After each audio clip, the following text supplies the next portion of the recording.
I bear witness that there is no God but Allah, and Prophet Muhammad, peace and blessings be upon him, is Allah's messenger, last messenger and prophet, and Allah's servant.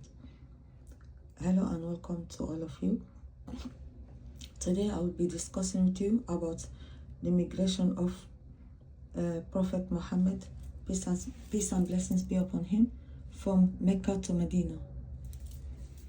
Okay, as I said some other in the other last videos that the Muslims, our Prophet Muhammad, peace and blessings be upon him, and his followers, they've been targeted, they've been mistreated, they've been punished from the mushrikeen, from the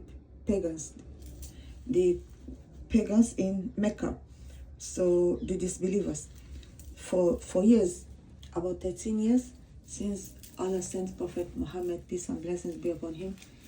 He was in Mecca. He was not permitted to fight back. He was not permitted from Allah to fight back the non-believers or the disbelievers. So they were just attacking him and his followers for 13 years. And every time someone gets attacked, some of the Prophet Muhammad, peace and blessings be upon him, his followers will come to him, report the disbelievers that they've been attacking them. Some of them will come, their head splits up, or they kill some of them. They torture them. But when they tell the Prophet Muhammad, peace and blessings be upon him, that look, the disbelievers, they attacked us, look what they did to us, look how they punish us. So our Prophet, peace and blessings be upon him, Muhammad, peace and blessings upon him, he will say to them, my hands are tied, I cannot do anything, I'm not permitted from Allah to fight back. So they will just bear more and more punishment. They will take more advantage. As we all know, people can take advantage of you. If they just slap you, you just sit down, you're not slapping back, they'll come and slap even more. If you don't, they will, even next time they attack you or they beat you. So that's how they were mistreated by the disbelievers from Mecca for 13 years. So then that's when they ran away. They started to escape from Mecca to Medina, because Medina, it has been having some Muslims there, and Islam has been spreading there. So they were welcome to migrants from his followers, the Prophet Muhammad, peace and blessings upon him, and his followers. They were allowed to go to run away with their lives, but they can't do it openly. They had to hide to escape from the disbelievers in Mecca, to escape to Medina. So Prophet Muhammad, peace and blessings be upon him, the messenger of Allah, he commanded his companions to migrate. So they start to migrate. This migration, it took place from Mecca to Medina. They start to escape from Mecca to Medina. So they migrated in groups. That time they migrated in groups, except for those who were like prevented from doing that. Some Muslims, they were prevented to migrate from Mecca to Medina from their own people. They were punished. They've been held back. They were forced to stay. So after they've been mistreated in their own land, in their own homes, they left all their lands behind. They left everything they had. They ran with their empty, like nothing. They just have on their own what they have on their body. That's all they had that time. They were escaping by groups, and they were escaping midnight, so that people will notice about them, so that they don't take them back and kill them and torture them. So the thing is, unless some of them, they were actually prevented from their own people, their own people who are still disbelievers. So then there were no Muslims left after that. They've all migrated. They all gone to Medina. They all left Mecca to go to Medina. Apart from the Prophet Muhammad, peace and blessings be upon him, and his friend Abu Bakr. Those two, they were the ones that left in Mecca. So they too, they escaped, although they they suffered on the way, because they chased them back. The disbelievers, they chased them back. They paid someone to go look for them, look for our Prophet Muhammad, peace and blessings be upon him, and his follower Abu Bakr Siddiq, his best friend, and bring them back to Mecca to kill them. But then Allah made them like they couldn't get through to them. Allah done some miracles for them to be free from the man that they said they would give hundreds of camels and that, for him to get our Prophet Muhammad dead or alive, and his follower, peace and blessings be upon him. So then they couldn't. So the Allah always, like, he protected his prophet. So then he was protected. Then he went to Medina. They received him very well. The tribes in Medina, they received our Prophet Muhammad, peace and blessings be upon him, and his follower Abu Bakr Siddiq radiallahu anhu very, very well. They were even they left their own lands from Mecca to Medina, the Muslims. So when they gone to Medina, they didn't even have no home. So some of their own brothers that they never even met, not like blood brothers, like brothers in Islam, as they were giving them. Some of them will have 2 houses, will give them 1 house. They will leave what they have for them, for their new brothers that arrived from Mecca. They will sacrifice to make them get food more than them what they have. If one of them have 2 wives, he will give that one wife that they don't have. Like whatever they don't have, they try to share with the ones that just came from Mecca, their brothers that just came, and it was so beautiful. So our Prophet Muhammad, peace and blessings be upon him, he reunited all the Muslims from Muhajirin and Ansar, the ones that came from Mecca. He made the brotherhood stronger with the ones that they met in Medina. And the thing is, the ones that the kuffar and the hypocrites and the disbelievers and the Jews, those people, they are always like tying together, making things against our Prophet Muhammad and his followers, peace and blessings be upon him. So they patient a lot of things that they've done to them from the Jews and the hypocrites. Munafiqin is hypocrite Muslims. They are working with the Jews and against the Prophet Muhammad, peace and blessings be upon him, and his followers. So till the thing is, they were not allowed still to fight back. They were not allowed to fight against the disbelievers, even when they were attacking them. So they are not allowed to fight till later. Allah allowed them to fight back. Allah allowed them. He said they're allowed to fight back, because the thing is, why Allah allowed them to fight back? Of course, to start the fight in Islam, that's what we're not allowed to. But to defend yourself in any religion, you're allowed to fight back. If someone fights with you in the street, the police won't say, "Oh, why did you fight? Who fights who?" They'll ask, "Who started the fight? Who started?" So you're allowed to defend yourself, isn't it? Defend your family, defend your home. So that's what Allah made them allowed to do, to defend back themselves, not to start the fight. In Islam, it's not allowed to start fighting anyone. What you're allowed is to protect yourself and your family. And that's what everyone here will do. Am I lying? Are you not going to be, if someone come and invade your home, are you going to watch back? You're not going to protect your family? I will protect my family. You and I will protect our family. And you know that very well. Because some people, they're just talking rubbish about Islam. They don't know.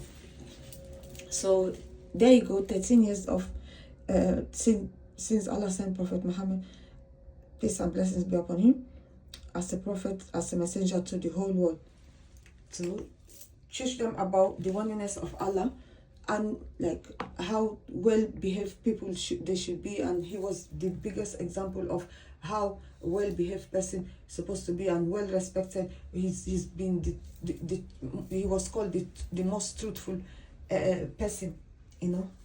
He was like truthful and like very honest. So the thing is, Allah gave them permission to fight. Allah said, Bismillahirrahmanirrahim, in Surah Al-Hajj, He said, permission to fight against disbelievers is given to those who are fought against because they have been wronged. Because they've been wronged, and surely Allah is able to give them victory. So permission is given to them because they fought them. They've been fought. So Allah gave them permission to fight back, and Allah promised to give them victory. Okay. So then Allah Allah then he permits them to fight those who fight back. After Allah gave them permission, that Allah promised them victory, then Allah said, and fight in the way of Allah those who fight you, but transgress not the limits. Truly Allah likes not the transgressors. So to start to take advantage of somebody, just go fight them back, it's not in Islam. Allah does not like those people, those transgressors. Then like that's how Islam is. You see? So to say Allah wants, in my religion, in Islam, Allah allow people to attack, to take advantage of others. No.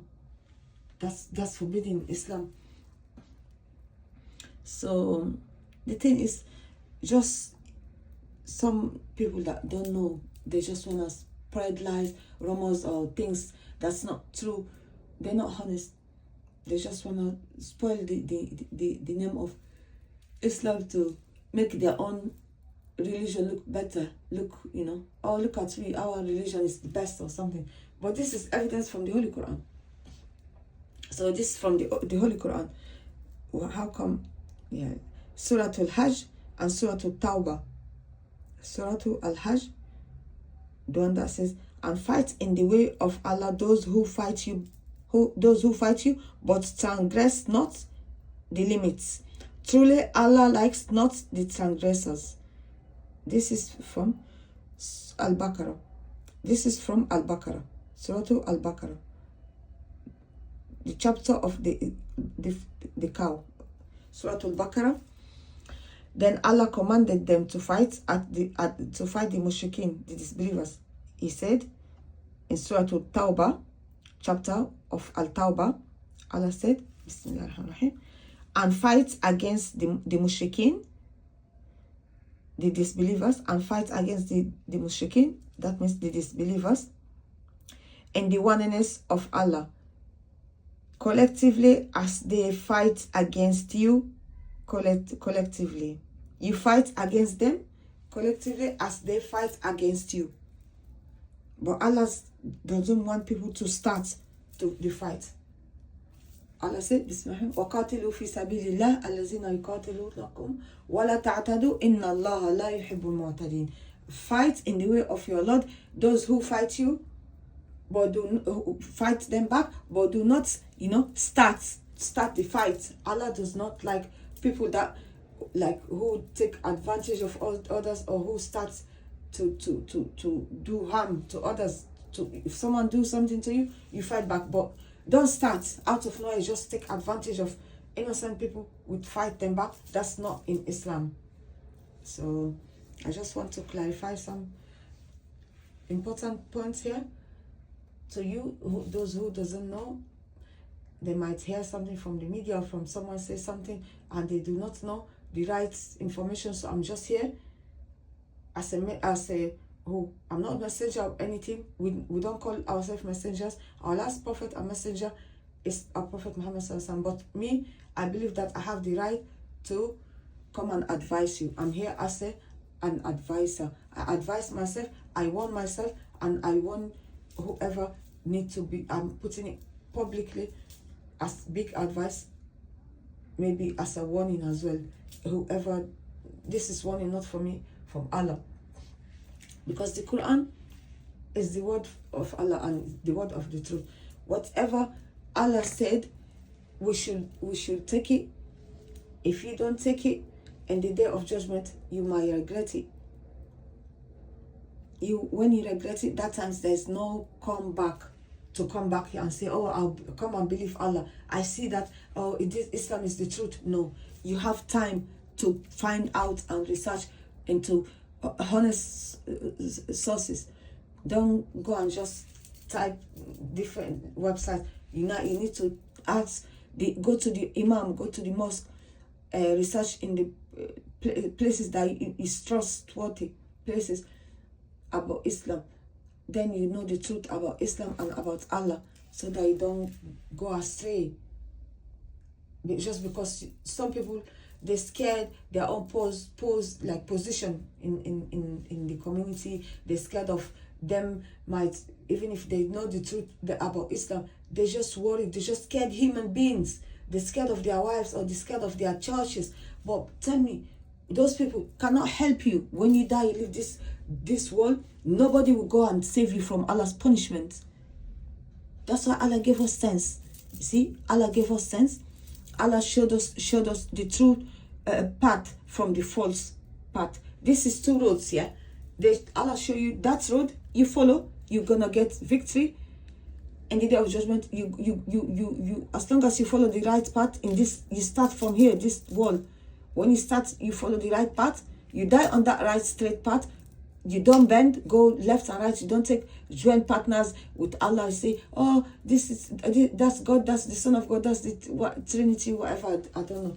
You die in that straight path of worshiping one God, which is Allah, who created you, created this whole universe. You don't join partners with Him, which doesn't make sense. Then that's how Allah showed us two roads. One is the right one. It leads you to heaven. The other one is you can follow anything in this world. Look how many people worshiping. Some people worshiping idols. Some people worshiping fire. Some people worshiping Jesus. Some people worshiping. They can worship anything. That's the other road. The one dark road that leads you to hell. When you don't follow properly the right from the wrong, you don't think. You just leave yourself. Go with the flow. Let's go with the flow. I'm too young. Death doesn't choose. Once the time reach, it doesn't choose. Someone can be walking and they fall down there. That's it. Someone can be having a little bit headache and they're gone. They're gone.